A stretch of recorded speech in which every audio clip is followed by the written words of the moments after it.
ఆన్లైన్లో ticket book చేసుకున్న భక్తులు తమ ప్రయాణాన్ని వారం రోజుల పాటు వాయిదా వేసుకోవాలని టీటీడీ చైర్మన్ వైవి సుబ్బారెడ్డి విజ్ఞప్తి చేశారు. దర్శన టికెట్లు రీషెడ్యూల్ చేసుకునే వెసులుబాటును త్వరలోనే కల్పిస్తామని ఆయన హామీ ఇచ్చారు.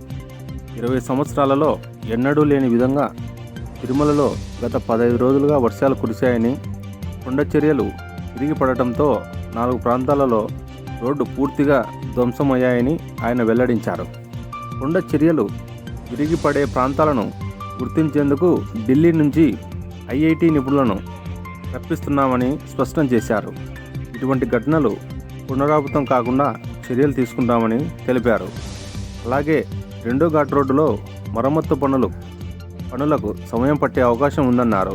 ప్రస్తుతం మొదటి ఘాట్ రోడ్డులోనే వాహన రాకపోకలకు అనుమతిస్తామని వెల్లడించారు.